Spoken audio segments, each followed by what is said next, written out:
You ask Tiger to solve. This deals with linear equations with one unknown.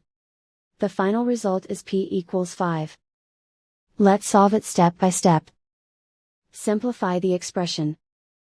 Expand the parentheses. Multiply the coefficients. Simplify the arithmetic. Group all constants on the right side of the equation. Add 18 to both sides.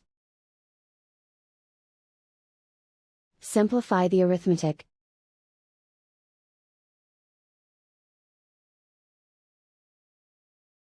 Isolate the p. Divide both sides by 12. Simplify the fraction. Find the greatest common factor of the numerator and denominator. Factor out and cancel the greatest common factor. And so the final result is p equals 5.